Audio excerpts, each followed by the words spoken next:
Hello, and welcome to Husky Talk. I am your host, the best podcast host in the universe, Steve Cully. I would like to thank our sponsors at Procyon Partners. Procyon Partners, they specialize in wealth management, retirement planning, and employee benefits. They are also one of the top 50 fastest growing companies in the nation. President Sean Rabinowitz, proud supporter of Husky Talk. We love Sean. We wish him the best. He's going through a difficult time right now. His son, unfortunately, has leukemia, needs a bone marrow transplant. They are doing testing at UConn. I encourage everyone to come out for it. If you cannot, we will put the link to the website where you can actually have a testing kit sent to your house. Quick cheek swab, mail it back, and you could be the match to save Ben's life. I would also like to thank Pete Finch in the Finch Law Firm. If you have had any type of personal injury, if you've been injured in a car accident, slip and falls, dog bites, always fighting with insurance companies, Pete will help his clients recover money for their most catastrophic injuries. And if you feel you've been wrongly convicted in a pinch, call Finch. And then finally, Bleeding Blue for Good. Bleeding Blue for Good, Mike Burton. Since he's been involved, we've won 7 games. We're bowl eligible, and we have improved tremendously. Transfer portal opens in 4 weeks.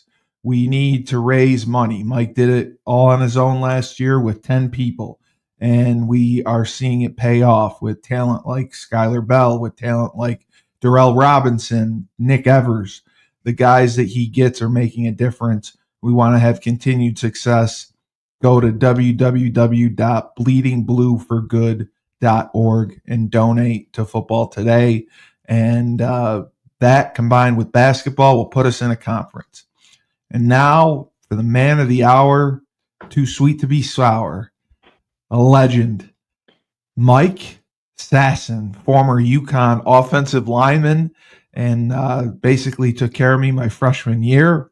And I'm very, very happy to see him again. And he looks spectacular. He looks like he hasn't aged a bit. It's amazing. It's healthy living, healthy California living out here. Absolutely, healthy California living. That's what it is. There you go. Well, I have to say, you look spectacular. I have to also say, I thought I saw you in a newsroom working news. Were you ever working news? Not necessarily. I've done a lot of stuff in media. I was in. If we're going to get into it, so basically, at one point, I hosted a sports talk show on cable in Pittsburgh. I was on the Fan in Pittsburgh, and also was part of a comedy morning show in Pittsburgh before I moved out here to LA. And then also I've been part of 3 podcasts. One was called No Restrictions with a couple really great comics out in Pittsburgh, Jim Kren, Terry Jones, and Mike Wysocki. And then I was part of my own for 4 years called The Mike Sasson Show. And then I was now I have a podcast out here with a local LA comic, Ron Bush, called Mike and Ron Here to Help, in which we a lot of different media jobs and all that kind of good stuff. I saw your sports show in Pittsburgh. That's what I remember. You were excellent. You always provided excellent commentary. You were always entertaining, and that's where I saw clips of. And I believe I did hear you on the Fan because I thought that was so cool because that's everyone's dream to be on the Fan. So you getting that opportunity is awesome. And being out in California now doing comedy, I love it, man. I absolutely love it. And it's funny because we have a comedy club here in good old upstate New York, which you may remember from the time we went to the Buffalo Bills game. I would love to get you booked here. See if we can get you out here for a show. Yeah, we have Fat Cats Comedy Club. And Was that at a Utica, Syracuse? It's New Hartford. It's New Hartford. So okay. Yeah. I like a couple teammates have brothers, like Terry McClowry came in after you. His brother, Matt McClowry, he's a comedian. He's like open for Kevin Hart. He's done some big things. We got him booked here. I actually picked him up at the airport, brought him, and they took care of him. All the guys came in to watch his show. So I'm sure like Burton and those guys would do the same for you. They'd love to see you perform. So I will definitely in beautiful New Hartford, New York. Yeah, we'll make it happen. Absolutely. Yeah, beautiful New Hartford, New York. There's nowhere you'd rather be. But yeah, can't imagine a better place in the world. No, there isn't. There's only about 10 million, but we would love to get you out here to perform because you're doing incredible things. But to start back, you played football. I know that you're from Pennsylvania. I know that you're from a certain area in Pennsylvania. Are you technically from Pittsburgh? I'm from a suburb that borders Pittsburgh. I'm a little municipality called Aspinwall, which is literally about 15 minutes away from downtown Pittsburgh. Okay. So literally right on the Allegheny River. So if you ever watch like Steeler games and you see Acrisure Stadium, that river that goes across it, you go up at about 10, 15 minutes, you'll eventually hit Aspinwall. And that's where I grew up.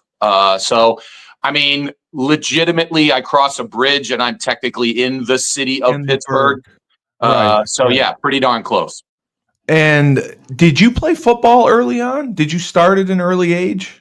Like 7, I 8, played 9? a little at the Pop Warner level. It's a funny story. You probably know this because of being a big guy yourself. They had the weight limits. I was always on a diet. I was the only 10 and 11-year-old on a diet. Well, I was, So what happened was I was 9 years old, first time playing, and they wanted me to play with the 14-year-olds. And they were going to move you up to God. To go play with 14-year-olds. And my mom was like, "No, we're not doing that." Yeah. So then my first time then after that playing was in 7th grade. So then just middle school all the way up till high school.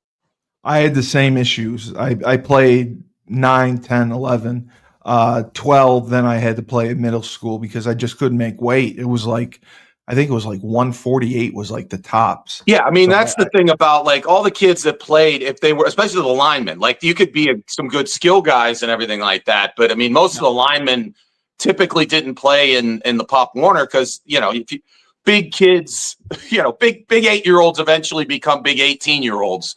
So, I can understand it. You don't want a gigantic guy knocking the hell out of another 8-year-old, but no, they sure do. But it's funny now in New York, there is no weight limit. They don't have weight limits anymore because it's discriminatory against the fat kids. So now they let anyone play.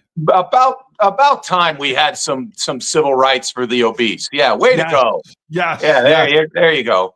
I don't understand how we'd have any sort of how did they protest? I didn't think the fat kids would want to start walking. So I mean, there had to be something. I had a theory: fat people were going to rule the world someday. We already do. What are you talking about? Everything is for the chubby. Yes, it is. We're getting fatter except airplane seats. That's the only thing. Ooh. That's the last frontier.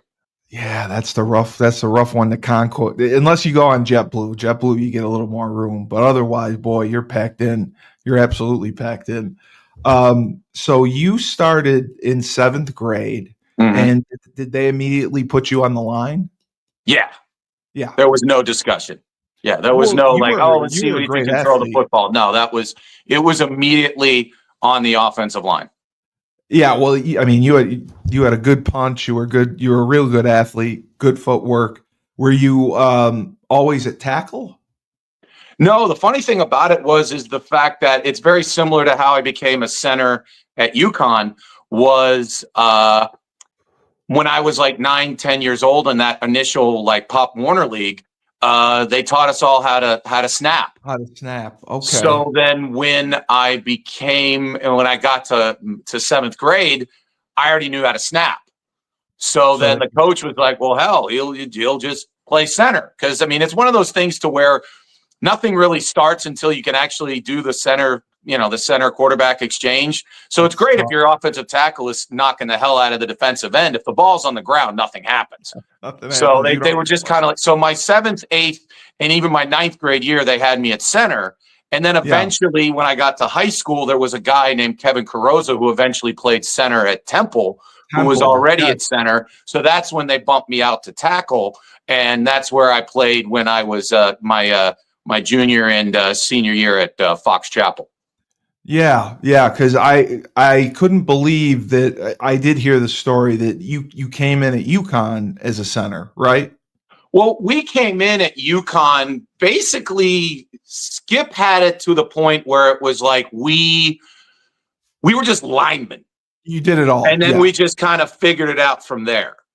Like that's one of the things about our offensive line was I coached offensive line eventually when I coached my brother in high school. And when you're trying to put together an offensive line, you're trying to legitimately put the best 5 guys out there.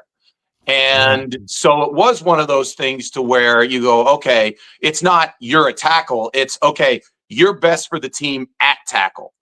Yes. So I show up, and when I first got there, they initially put me at guard at UConn. Okay.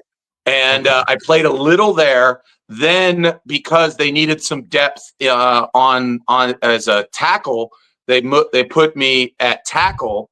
And then the funny thing is, my sophomore year, we needed a center, and going back to the training of being able to snap the ball, literally Coach Googs just comes up to me and I told him, I said, hey, in a pinch, I can actually snap the ball.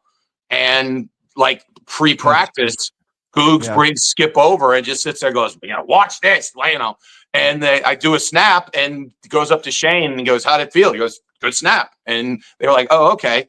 And then 24 hours later, they were like, yeah, you're starting center. That's unbelievable. So it goes all the way to 9 years old, learning it from some yinzer to do it, and it goes all the way to college. Yeah. I played center a couple games in arena ball. It was the toughest position I've ever experienced. It was so hard because you had a guy directly over you, and snapping and stepping and staying low, especially you being taller. I always like shorter centers. I thought it was the funny thing about it is, like you said, I always found that pass protection was harder on the inside because everybody always talks about that. Yes. Pass protection is, you put the tackles, that's where the athletes are. And that's where the faster defensive ends are, but you just basically ride them out. And exactly. I always felt that was a lot easier than being on the inside where the guy could go either way. And if you get blown back, you're right into the quarterback's lap. So I always felt that the interior, and then again with guys like Aaron Donald and stuff like that, that's almost become more important because if you can get that interior push, then it's almost even more deadly than if you have that outside pass rush kind of guy. I 100% agree with you, and I struggled anytime I had to play inside. Anytime I had to play inside, I thought it was much harder. And you're right; you're directly behind the quarterback. So if you get beat, he is right. Well, your quarterback's directly behind you. Yeah, the quarterback's right. Sorry, yeah. CTE. Come on, Steve. Come on. Yeah, I got to get with it. Honestly, let me ask you. I'm if there's any CTE in my brain, I'm looking forward to it. I know, right? I mean, you talk about all these people worried about today's world. We're not going to remember a damn thing. You're not going to remember anything. Everything's going to be new and fun, and every day is going to be a new journey. How were you when you were 20? No, I don't know. I don't remember any of it. That's going to be. It's a blessing, Steve. You're going to meet new people every day. Every single day. You're going to meet new people. You're going to meet yourself every day. It's going to be great. It's going to be a great life. Yeah, but I'm looking forward to it. So that's right. Fox Chapel. Wasn't that a really good school? No. Okay, that was a bad academically, yes. But football wise, we were the proverbial rich kid school. I wasn't a rich kid, but I was at the rich kid school. You were at the rich kid school. So we would be if you go to anybody in Pittsburgh and you say, oh, I have a buddy at Fox Chapel, that's like saying here in Los Angeles, I have a buddy who lives in Pacific Palisades. I have a buddy who lives in Bel Air. And so it's one of those things to where, I mean, and that actually kind of played into my decision to go to UConn, because we played at the highest level of Western Pennsylvania football. And especially back then, like I remember going to UConn my first year, and they said that, oh yeah, the state of Connecticut had like 9 kids go Division I that year. And I counted, I had 13 out of my section. Oh, I know the state of Connecticut. Yeah. So the thing is that like we had McKeesport that had Brandon Short, who played for the Giants. We had North Hills that had LeVar Arrington. Yes. We had Central Catholic who had Mark Bulger. So I mean, every school just, that we had a couple guys who played. I mean, we played Penn Hills, which was the school that produced Aaron Donald and Bill Freilich. They had 3 guys on their offensive line who all went to Pitt, and eventually 2 of those guys became the starting tackles at the University of Pittsburgh. Were on one high school offensive line.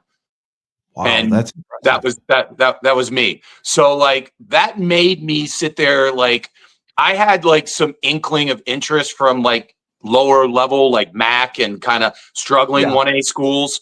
But UConn came along and I was like, well, I have a better chance of winning there, which is why. And at the time they were telling us that we were going to be 1A by our senior year. So I thought, hey, it's a great school. They're building new facilities. It's going to be great. Coach Holtz had just come from Notre Dame. So I felt it was better than, let's say, going to Temple or a MAC school or something like that. So that played into my eventual going to the University of Connecticut. I interviewed a couple guys from earlier generations. Hezekiah Faison, Lenny Dandridge was one of the running backs, and then Wilbur Gilliard. Yeah, and I played with Hez and Wilbur. As far back as when they were getting recruited, they were being told the same thing. Like, we're going 1A, we're going to the Big East, and it's going to happen by yourself. I saw the blueprints. And they told me where the stadium was going.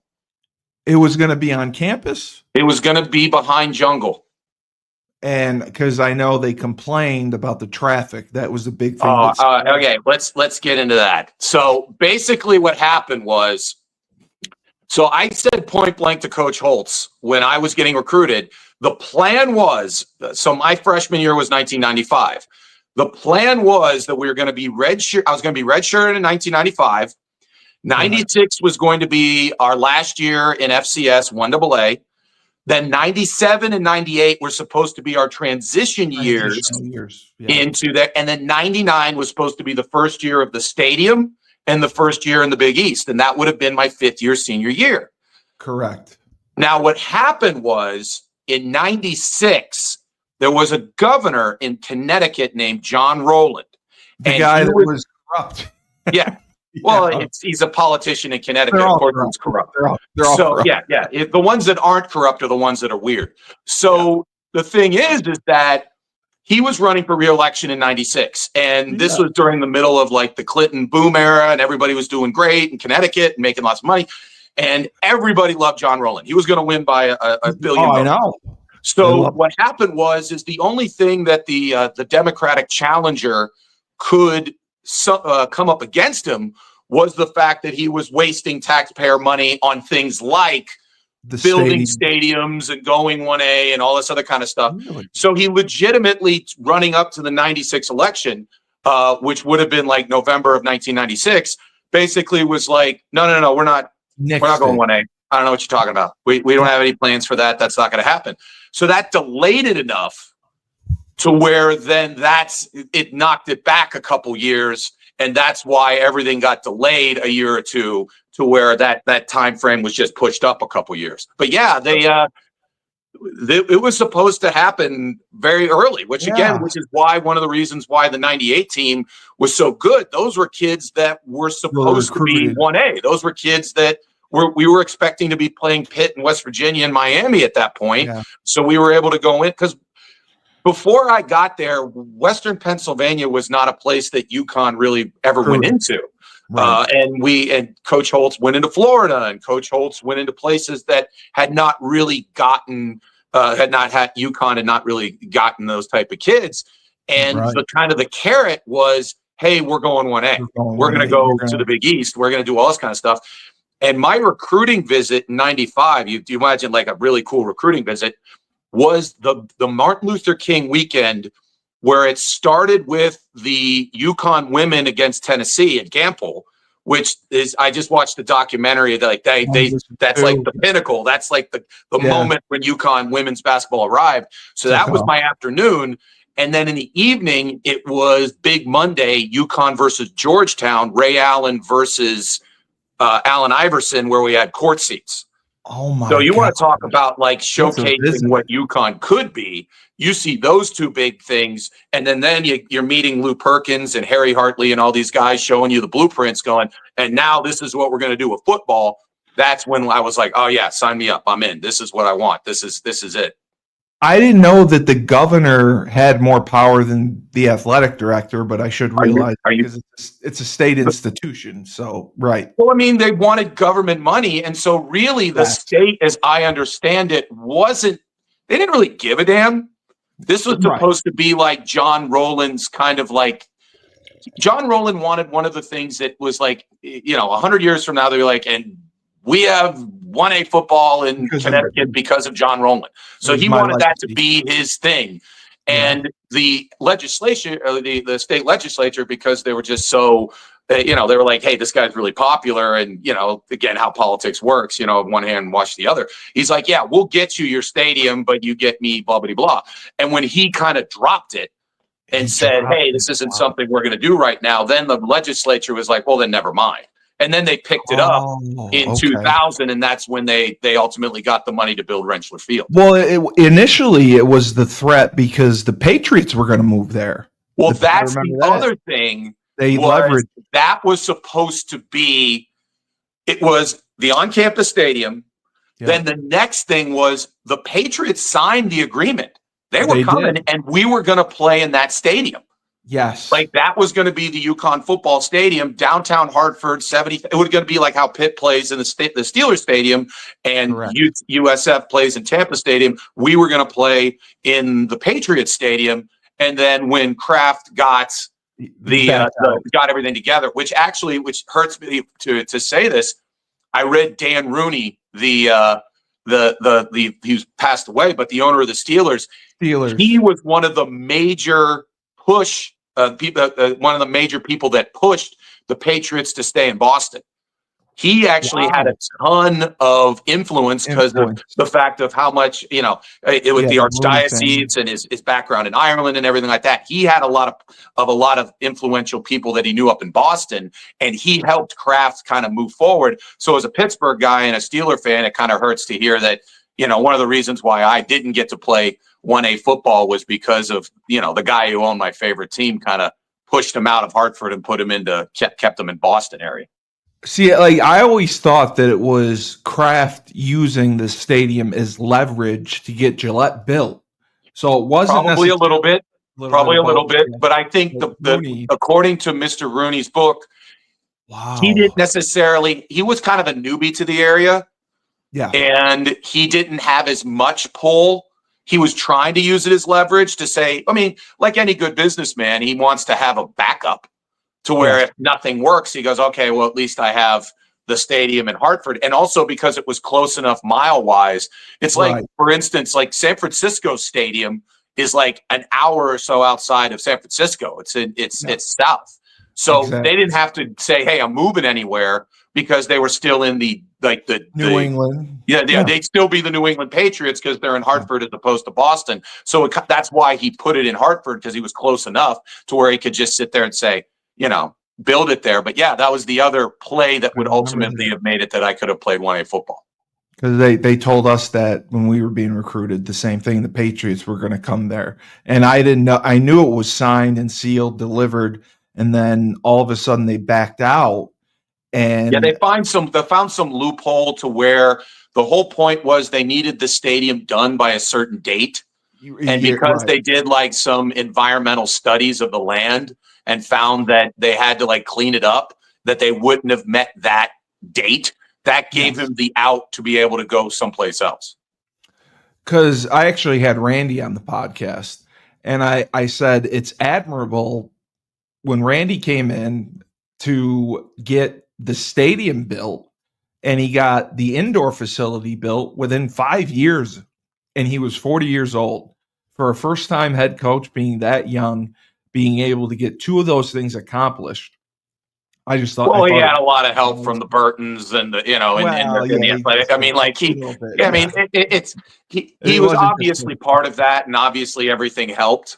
But I mean, it's definitely it was a team effort to get it done, and also I remember talking again it was all about trying to elevate the State University of Connecticut, because if you look at it altogether, right? Yeah, I mean, because if you hear the whole story from people that have lived there for years, prior to athletics really kind of lifting the whole university, the University of Connecticut was akin to saying the University of Maine or the University of Vermont. Yeah, whereas now saying the University of Connecticut is like saying Penn State or Virginia or UCLA or something like that. And what raised that level was big time athletics, was Jim Calhoun and Gino Auriemma and all those kind of guys. And that's one of the reasons why the football program is so important, is that, and we were all following the conference realignments and everything like that. You're not going to be able to sustain a major athletic program long term unless you get football right, unless you get to a point to where it's respectable, to where you can, because again, that's where the money is. And if you're going to pay Hurley the money he needs and the successor to Gino Auriemma for what they're going to need and all this other kind of stuff, you're going to need, the entity that drives the boat, football, to be right, which is why it was critical for, Mike to get the like you talked about, the NIL going and the respect there. Because I've read so many articles where they state that the reason why UConn's not in a major conference is football. It is commitment to football viability. That's every time they read about it. That's like, yep, every other sport is as good as any in the country. Football viability, football, all that kind of good stuff. You're 100% right, because football drives the revenue. And this is going to be the first year that schools will be able to pay out that television money. So each school in the Power Five, they're going to get $20 million. Power 4 at this point, Coach. Well, the Power 5, right? Power 4. Where's the fifth? Well, the Pac-12 will eventually. You really think they're going to be? I mean, obviously, a lawyer is going to try to fight to keep that. No, it's going to be the Power 4. It's You're Power right. 4. Yeah, Well, the funny thing is, at one point it was the Power 6, and then it was the Power 4, and now, that's the real interesting thing is, if Florida State and Clemson. I mean, realistically, what teams that are not in one of those two huge conferences, Big Ten and SEC, are left? Basically, Clemson, Florida State, and Notre Dame. If those three found a home in one of those two conferences, the ACC essentially becomes, they become a glorified version of the American. They're in their Group 5. Yeah, they're because that's how. Again, corporate America, everything like that. It's about consolidation. It's about, keeping more money because there's now private equity getting into it, talking about creating a super league. Yeah, there's a lot of different things happening. Yeah, the NCAA is losing all its power. I don't even know what they do anymore. I don't either. Charlie Baker, I thought, made a huge mistake when the NIL lawsuit made its way to the Supreme Court. And they voted unanimously for NIL. I thought that's one of the things that for years they always said to him, "You'll lose this in court.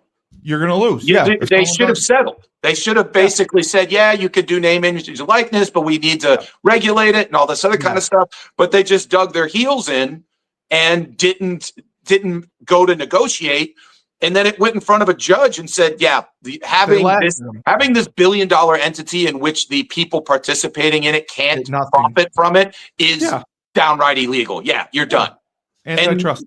So it's the arrogance and stupidity of that organization, which good riddance that they eventually will basically cease to exist. Because I don't know what if you work for the NCAA, what did you do this morning? What is your power? Your whole point was to regulate the sport at this point. I mean, basically, you just put on championships. That's basically all you do. You're trying to find violations at Michigan, I guess. That's the only thing you're going to do. Yeah, well, good luck. I mean, I'm sure cheating. the all the stuff they're finding. They just you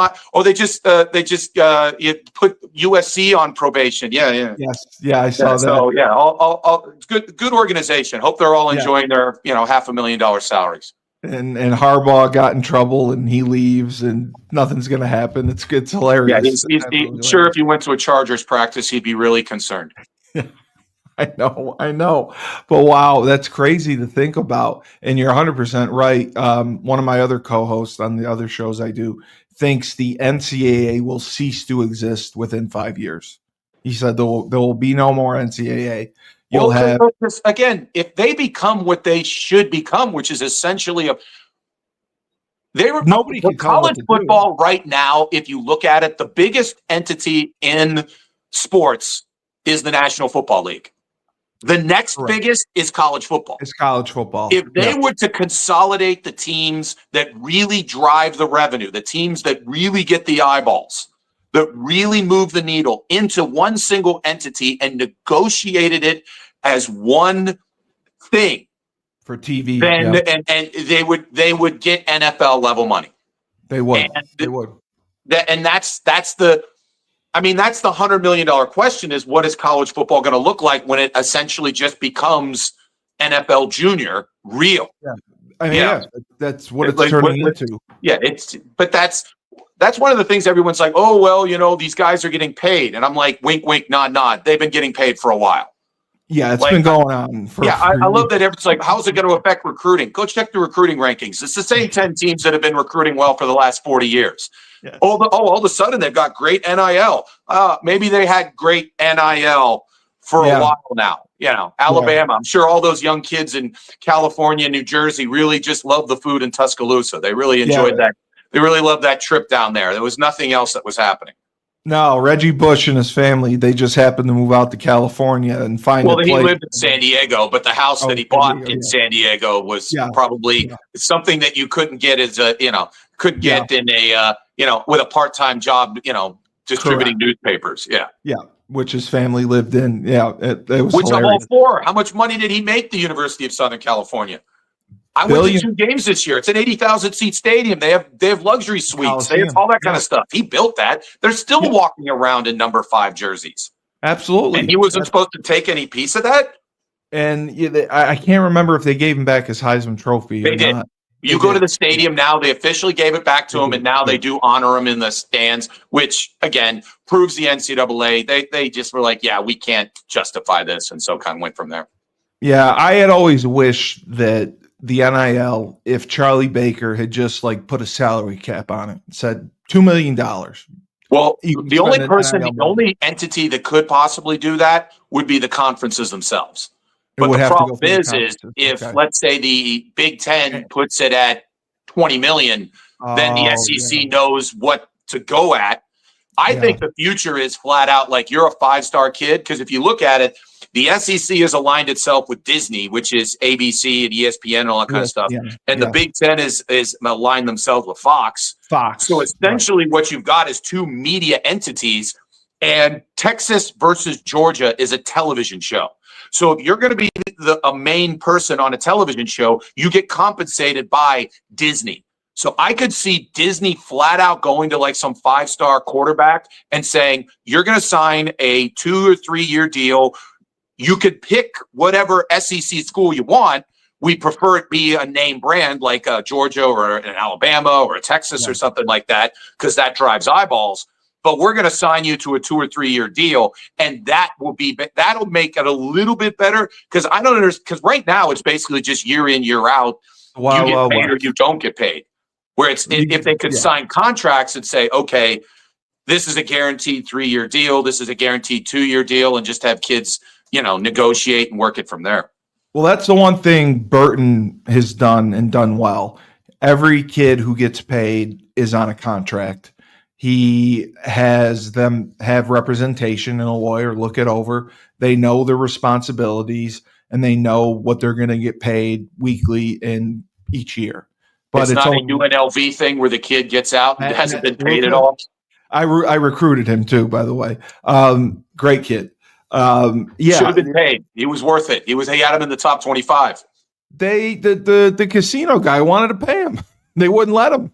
There was one of the casinos that wanted to pay him, and $100,000 to one of those casino magnates that he has that in his shoe. What are you talking about? Yeah, absolutely. I can't believe, like, I knew that there was a problem, but I can't believe there was that much of a discrepancy. Well, let me ask you a question. The other rumor was that some SEC or Big Ten school went up to him because if he'd have played one more game, they would have redshirted him and said, hey, if you basically don't play for the rest of the year, you were paying $100,000, you'll get $1 million or $2 million to go to Auburn or go to someplace like that. So he pulled they're not paying me card, and then scoots, and now he's going to miraculously end up at a Georgia next year or something. I didn't even think of that. Wow, you're right, because there's no regulation on communicating with them. You can communicate, or you just go through the agent, or you go through his high school coach, or you go around it. Yeah, they all have agents. They all have third parties. Like because Syracuse, we were so bad for so long. I would always say, if I was Dino Babers at the time, I would go and look at Alabama, who their third string quarterback was, and say, hey, you want to come here and start? We'll pay you. That's one of the reasons I think that NIL has been a boom to college football is that, think about as a UConn fan, last year we were if it was just normal recruiting, there's a chance that maybe we would have gotten a couple good high school kids. Maybe we'd have gotten a transfer or two from whatever. But the ability to completely remake the roster and go from a team that won 3 games to now 7 games. You want to talk about the 98 team? They have an outside chance if they can beat Syracuse to match the 10 wins from the 98 team if they can win their bowl game and everything like that. So to do that in 1 year definitely keeps the interest up. And also, if you're a kid, instead of basically sitting around and waiting for 4 years to maybe be the starting quarterback at Ohio State, you go to a place like UConn, you play, you've got your exposure. It's a place that's produced NFL players, and you get a little bit more money and a little bit, all that kind of good stuff. So I actually think it's been a boom. I think the fact that they stopped it for so many years, this in the playoff, was completely just asinine. It was. And I know some schools, like some of the MAC schools, like Kent State, Miami of Ohio, they tell kids, come here, play for a year, play for 2 years. If you get an opportunity to transfer up, we'll let you go. And that's how they're doing it. My brother is an offensive line coach and the assistant head coach at Pittsburgh Central Catholic. And one of the things that he finds interesting is the fact that because he's been doing it for 20 years, and so he knows that, okay, this kid 10 years ago would have been a Pitt or a Syracuse kid, is now looking at MAC schools. And this kid a couple years ago that would have been a Penn State kid is now looking at more West Virginia, because the thing is that it's a trickle down, because if you give a scholarship to a transfer, that's one you don't give to a high school kid. Absolutely. So now the whole thing is, if you're a high school kid, you need to more or less be somebody that a college believes can play within 12 months. They'll give you 1 year, but you have to be able to play. They have to foresee it that you can play by your true sophomore year, or there's no point of investing in you, because the coach will get fired by then. It was the least amount of freshmen that were signed last year. So then what are your thoughts on this? The NCAA increasing the scholarship limit from 85 to 105. That's the plan. I think it has to be done, especially if you're going to run a spring where half your kids are in the transfer portal. Yeah. Or because how are you going to run bowl games? Bowl games are just going to become glorified spring practices. Well, everyone holds out of them anyway. Yeah, but that's the point. If you have 105 kids, then you can at least field a team. Yeah. So 105 full scholarship. Yeah. So, and I don't know. My big thing is more opportunity and more money for kids is never a bad thing. I remember when I played, I could not rub 2 nickels to rub together. It was a stressful time. Yeah. And so even if let's say, for instance, back when I played, if you would have said, hey, Mike, you're going to make $1,000 a month, that would have changed my entire outlook of how I lived at the University of Connecticut. To be able to go out, to be able to buy a new pair of shoes, to be able to fly home if I wanted to go, would have changed everything. Yeah, 100%, 100%. I mean, we got $20 every Thursday, and $1,000 a month per diem, that envelope. That was just such a gift. Getting that money on the bus. Oh, I got that was such a happy moment when the guy was walking around with the per diem. Just hey, here's $20 for sitting on a bus. That was just such a moment of like, yes, I'm in a good place in life. Yes. And I remember when the guys would wait to get their Pell Grants. That was the other time. They couldn't wait to get their Pell Grants. Oh, Pell Grant weekend was a great party weekend. Yes, Pell Grant weekend, because the thing was, I remember they couldn't keep any of the money. They had to show that they spent it all. Like, they weren't allowed to put it in their bank account and keep it forever. They had to show that whatever they were given, it was spent. So they would do massive parties, shopping. That sounds like how the government, that sounds like how the Army works.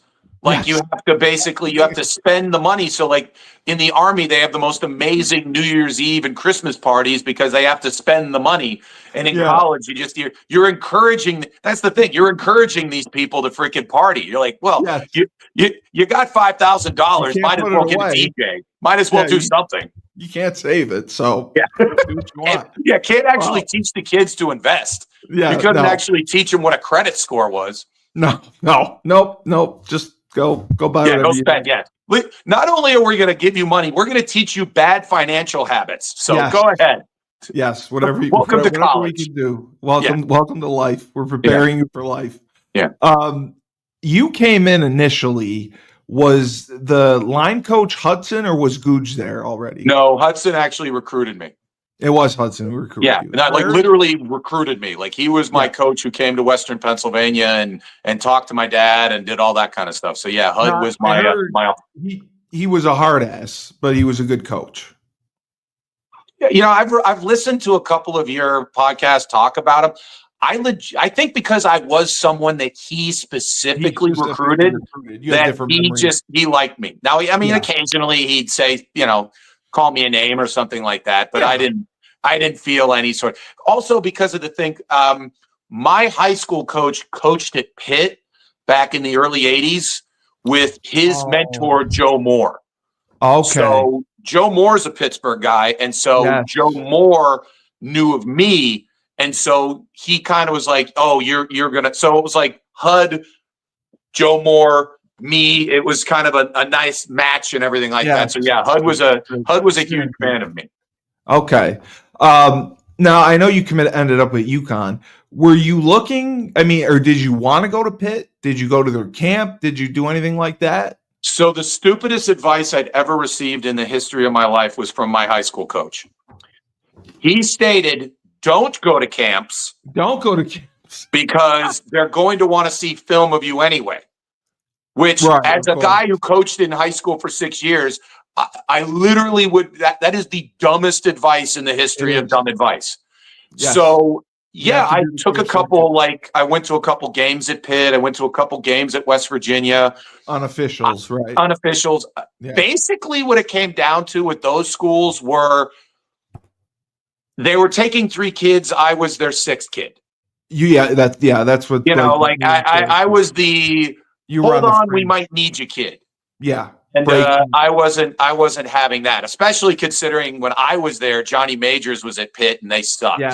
Yeah. So it wasn't a school that I was like. This wasn't 1980 Hugh Green, Dan Marino Pitt. This was this was playing in front of 10, 15 people Pitt. The funny thing is, and I say this to Pitt people all the time, in 98, Villanova went and played them and put 47 on Pitt. Oh, Villanova. And that was the year that we were the New England champs. Villanova was like 500.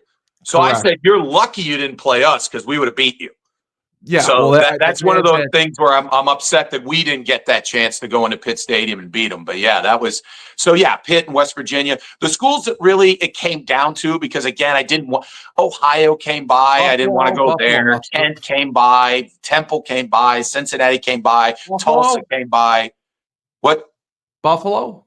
SUNY Buffalo, University of Buffalo? No, they were literally still like almost Division II when I was like they weren't doing much of anything. They were on the way up.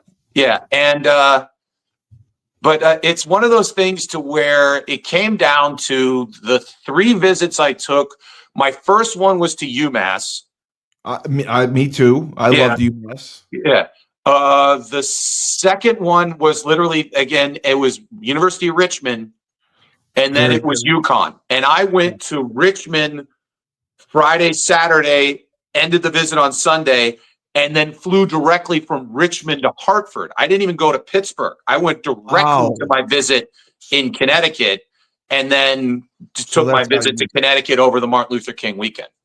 Oh, okay. Wow, that's crazy, because that's highly unusual to do it that way. Well, the funny thing is that the coach at Rhode Island wanted me to go to a visit, and initially he had just heard that I had left for a visit on Friday, and then on Tuesday called and wanted to talk to me, and like my sister was like on the phone with him going, Mike's still up at school. And so he thought that I was on a visit from UConn from Friday to Tuesday. All the way through, yeah. So he literally starts screaming at my little sister, that's an NCAA violation.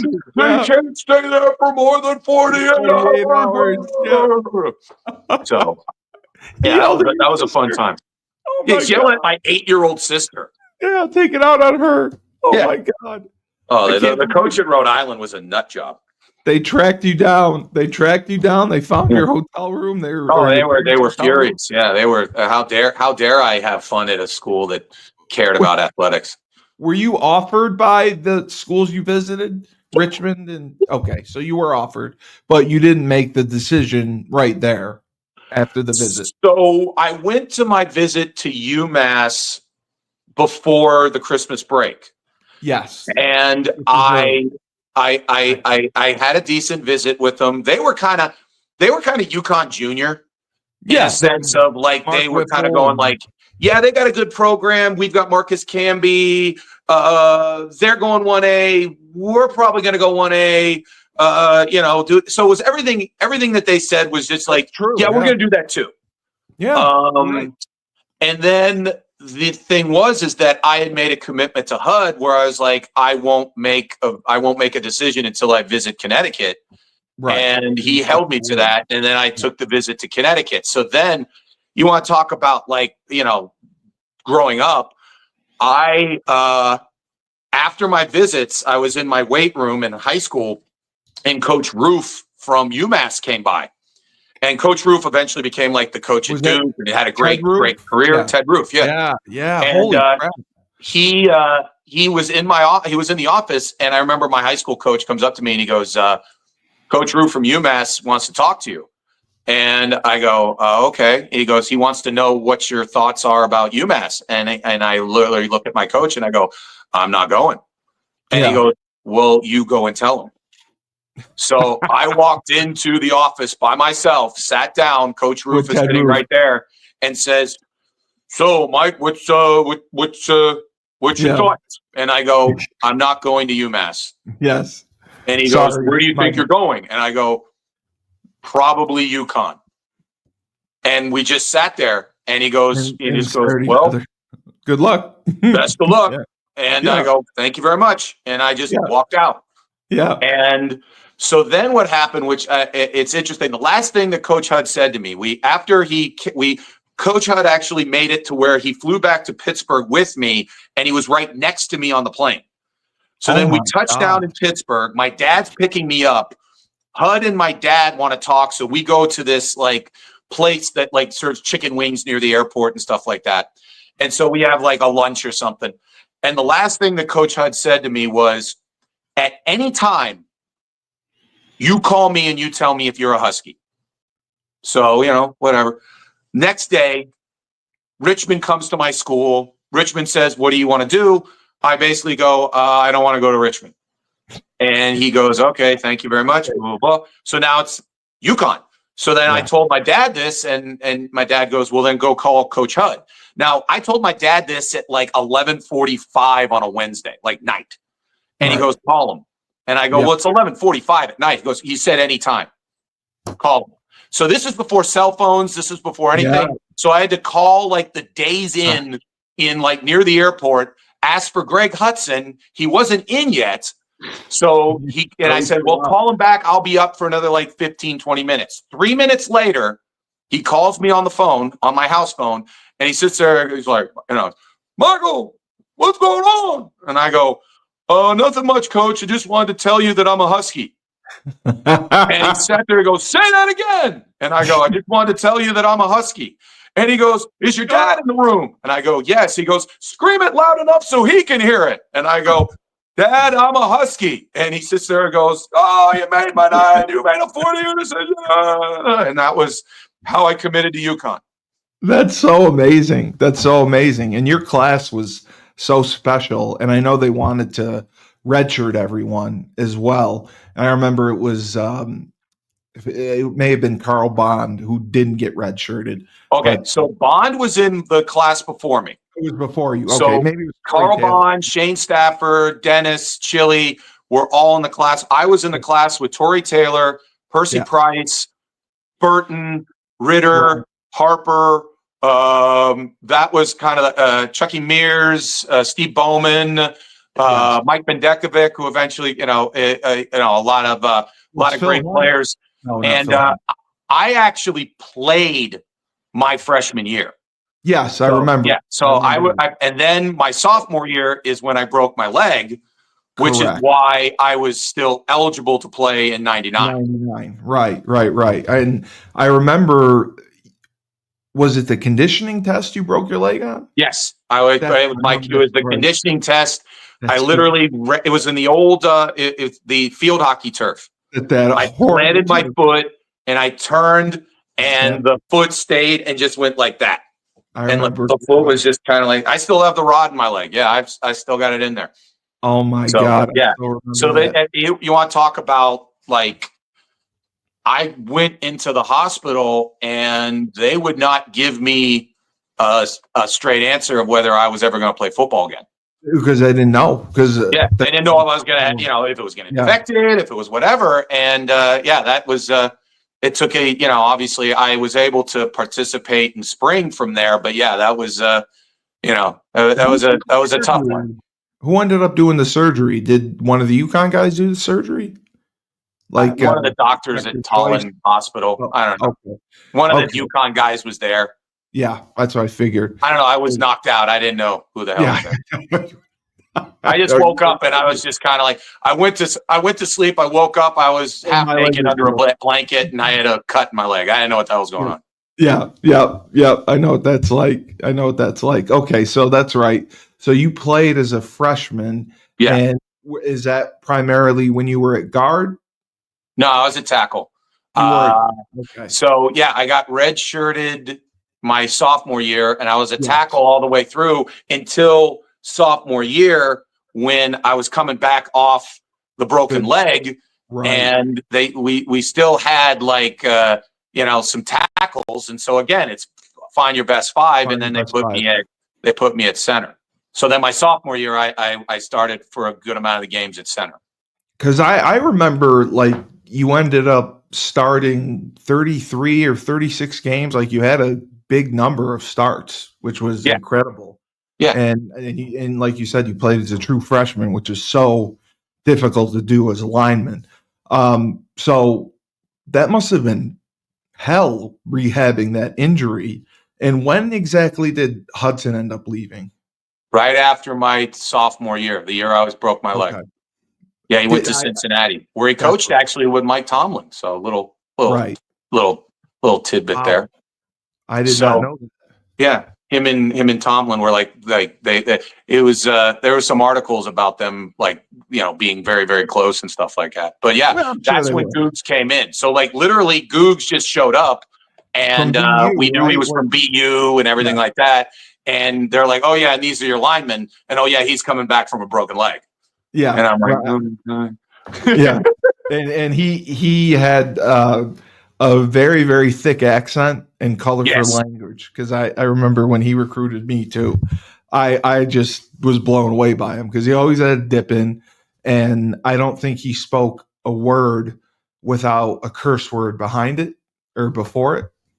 I'm pretty sure. He was such a.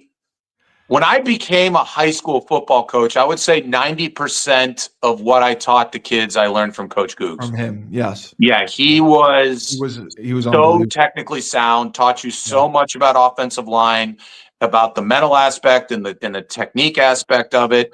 And yeah, he was a character. I mean, some of the things that he said in meetings and said to all of us, it literally would not be allowed on the internet. Like, think about what is allowed on the internet. The things that he said in meetings would not be allowed on the internet. They would shut down the internet if I actually told you some of the things he said. I remember because when I was getting recruited, I came to the UMass game at UConn, and then I was recruited by UMass. I went to UConn at UMass, and he ended up talking and spending more time with me than the UMass coaches did, which I thought was. Tell you a funny Goog story about recruiting. One time I was hosting a kid, and so we're at dinner, and it's like the Friday dinner where we meet each other, and Googs goes, "Sad, come here. Come here. With the dip in, yeah. I don't want him." Like, what? He goes, "The guy you're hosting, I don't want him. Make sure he doesn't commit. And I go, make sure he doesn't want to come here. Make sure he has a horrible visit." like what? He goes, "Yeah, I don't want him." But the funny thing was, you know how sometimes you pair up with kids? He paired up with the guy they really wanted. Yeah. So he had a great time because he was with the kid they didn't want it. So it was like, that's like hilarious. I would literally like sit there and be like in meetings, like, "So tell me about Coach Holtz." I'm like, he's kind of a dick. He's awful. You don't want to play for him. He goes, "Well, what do you guys do around here?" "Nothing. There's no bars. There's nothing here. Girls are ugly. Yeah, you don't want to come here." Where are you looking at? "Oh, yeah, Delaware? I heard Delaware's amazing. Yeah, you should go there. That'd be great." But yeah, you want to talk about hosting a kid for two days, having to spend your life, and Googs just first thing he says is, "I don't want him." That's all he tells you. I don't want him. I don't want him. Make it that he doesn't want to come here. Like, does he want me to leave him on the side of the road? I mean, what does he want? Yeah. So you want me to just drive him to New Haven, drop him off, and just leave like he's a puppy dog? I don't know what the hell he wants. But yeah, that was Googs. That was there. Oh my god. That reminds me, because if you remember Ed and J Chuck, Ed was the go-to guy for any recruit they wanted, because Ed had like he batted 1,000% on recruiting visits. Anyone that he hosted committed. Yeah. So they would always send people with him. In the 4 years I was there, I was the only person never to host. They never. Yeah, I mean, I wouldn't give anybody to. Yeah, I wouldn't give it. Yeah, I don't know. You'd lose them, or keep the money for yourself, or just leave them in your room and just walk away. Like, I could imagine you just being a horrific host. I would have been. I would have been a horrible host, and I used to hate weekends when we had kids up too. I loved it because, again, I had no money, so it was like we always ate well. That's right. You sit there and be like, "Hey, you're going to eat a prime rib dinner," and again, I'm a natural salesman and I like to talk, so I was like, "Yeah, I'll get this kid. I like him. Let's go for it." Yeah, if you feed me, I'll because also they give you money. Yeah, they got like some money for him, so then or whatever, to take them out. And I remember, like, for me, like, they took me to Subway so Harper could pocket the rest of the money. So we weren't dummies. We knew what the hell to do. No, you knew what you were doing. You knew what you were doing. That's right. Now, where you were there, because I remember I talked to Carl Bond, and he had said that when Skip first got there, he tried to run like the Notre Dame option, and it was just a disaster. He did. Even when we were there, he tried to run it. Okay. And he said we ran it 68. Yeah, the option play. Yeah. Yeah, I mean, I get it, because if you could run it well, it forces teams to play assignment football, and it's something that, but you need Tony Rice. He put Wilbur at fullback. That's what Wilbur had told me. He's like, he wanted to make him Jerome Bettis. Yeah. He's like, I was like the leading rusher in UConn history for a while, and he puts me at fullback my senior year. One of the things that people forget about Skip was, like, at that moment, like how Alabama has been the program for the last 10 or 15 years. When UConn got Skip, that was getting the coach from the program. Like Notre Dame in the late 80s, early 90s was the program. They had their own NBC thing. So, and that was before like cable took over and all that kind of stuff. So it was that's one of the things that always bothers me about Connecticut football is like like when they got Bob Diaco, there were actual people that write for the papers in Connecticut. They're like, can you imagine that UConn got a Notre Dame assistant? And we're like, we got the offensive coordinator in 1994, you morons. I thought that Skip came from Florida State. He was at Florida State. He was a GA at Florida State. He was a GA at Florida State. Then he went to Colorado State, where he met, where he was actually big on Urban Meyer. That's where he met Urban Meyer, and that's how they got very close. And then he went back to Notre Dame as the OC. He was the offensive coordinator there. And then he was, like you talk about, Randy was 39. Skip was 29 or 28 when he became the coach at UConn. Oh, my God. I didn't know he was that young. Yeah, wow. He was incredible. I look back on that because, again, he's your head coach. You don't really know. Yeah, he was like in his late 20s, early 30s when he became our coach. Wow. He must have, I mean, obviously with the name Holtz and coming from Notre Dame and being the offensive coordinator, that was huge. And I remember Randy said that he was very, very bitter because he didn't get the BC head job when Coughlin left, and he had been there for a while. And the reason why was because he didn't have any coordinator experience, and that was the knock on him. So he goes to Coughlin, to Jacksonville, and then he ended up at Georgia Tech, and he was only a coordinator for 1 year. And that's when he got the UConn job, but he had never been a coordinator before that. It's very difficult to go to get a big job like BC if you've never, because when you're a coordinator, you're the head coach of something. Exactly. Whereas when you're a position coach, you're just kind of responsible for your guys. And so if you're going up to an AD, you have to show them that you can organize something. So yeah, it's always, and nowadays it's if you're an offensive guy, if you coach quarterbacks, then you're good as gold. Yeah, if you're a quarterback guru, they'll take you regardless. That's all they care about. Doesn't matter if you have coordinator. Because I was always blown away by Eric Bieniemy. He was the OC for the Chiefs for the Super Bowl championships. I know Andy Reid called the plays, but he was still like the OC, and he interviewed for like 13 head coaching jobs, and he didn't get one of them. And I couldn't understand why. And I'm like, could this guy just? I think because what people say is that because Andy Reid was more of the offensive mind, he really wasn't the offensive coordinator. Right. Which is why speak about Los Angeles. He's down the street at UCLA now. He's the OC there. Oh, so, he is. Okay. Yeah. So that's what they're trying to.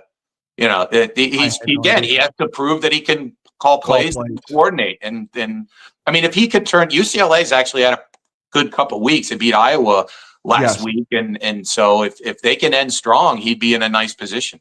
Yes, that's true. So I think your junior year was 98, correct? Or 90, well, we're talking, so it was basically 95 was my true freshman year when I played.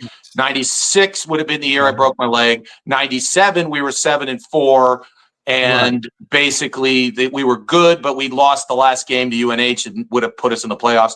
And then 98 was the year that we went to the playoffs and all that kind of stuff. And then 99 was Randy's first year. And 98 or 97 when Skip kind of changed the offense and opened it up more to like 11 personnel and, ran the ball more and spread it out a little bit more? I mean, there was never a wholesale change. But it was like, always, I mean, we always had good fullbacks. We'd always, Chad so I mean, if you watch us, it really took to probably, we always ran power. We always ran ice, but I think we really started to kind of implement a little bit more of that. Probably it was a little bit of a tinge in 97, but 98, if you watch like 98 film, we're starting to get into 2-point stances and run four wide receivers. I saw like 11 personnel. I thought 11 personnel was the base, and then he would go to 21. Okay, it wasn't. Oh, okay. So he maybe not until later in the year, but we never. I mean, we consistently played, tight end, fullback, I formation split.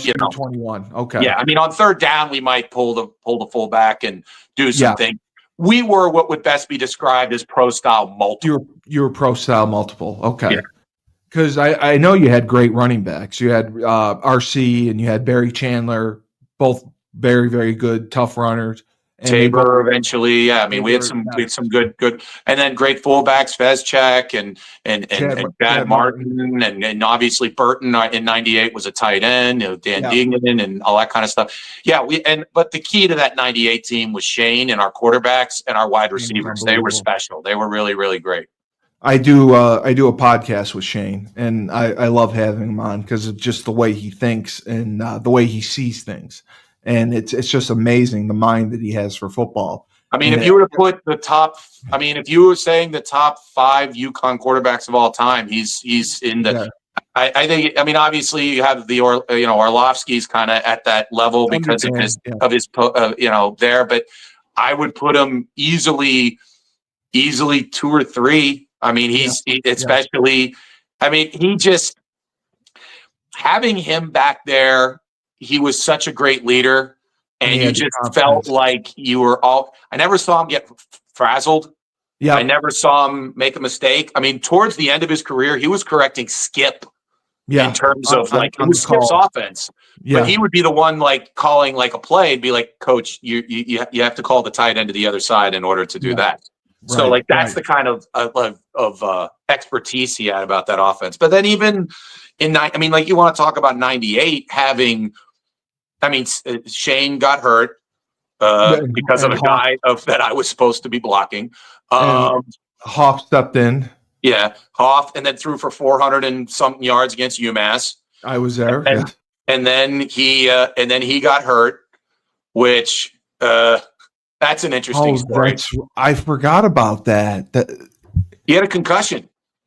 And the UMass game. Did Hoffman ever tell you that story about his concussion? No, I don't remember that. No. So okay, basically, so he's killing it. He's absolutely throwing it. I mean, and Brian was mobile, he could move, he was really, really good. But he got dinged in the head, and the thing that happened was during the week, the coaches changed from a hot color to a hot direction. So we went from going black 34 to north 34. Yeah. So he gets under center and he goes black 34, and all the linemen look back to him and go, "It's a direction." It's not. And he sits there and goes, "No, it's not. It's black 30." And we're like, "No, it's a direction." So you watch it on film. It does look like we're not arguing. We're oh my God, these guys are communicating like they're NFL time. We're just sitting there going no, dude, you're not there. And then eventually, he threw, you talk about Googs. Hoff made this amazing throw in the game to Chad, and it was almost picked, but he threw it right there. And Googs in the film runs back the play, goes, "This is when we knew he was concussed. The ball is never supposed to go there." That's when we knew something was wrong, because that's not in the read progression. He's not supposed to throw the damn ball there. He threw the guy that was not even in the read. Yeah, not even in the read scheme, and it went. Oh my God. But that's when we were like, all right, something's there. And then Luke Richmond got in, and I didn't know that. Yeah, Luke, it was against Rhode Island. And so it was a homecoming crowd, big crowd, all this kind of stuff. Luke comes in. They assume that we're going to run the ball because we got a young quarterback in. Instead, we call a deep ball. We call play action over the top to Carl, I think. Goes over the top. But the thing is, he threw the ball, and I think he slipped or someone hit him. Then later in the game, he hands the ball off for a run, for a long run. He slips and falls down. Then on a goal line, he hands the ball off. We score a touchdown. He slips and falls down. So Goog sits there and says, he has to slip and fall down. That's his thing. You can't mess with your thing, kid. You gotta. If you fall down, we score a touchdown. Fall the hell down. What are you doing here? I didn't know that. So he started the whole game? No, Luke came in later in the game. I mean, the Rhode Island game. Yeah. Okay. So he threw a touchdown on his first play as a starter. Because everybody they're playing 9, they're playing 12 guys in the box because they're going to run the ball here, and they just threw it over the top. So Hoffman finished the UMass game completely concussed, and Luke did he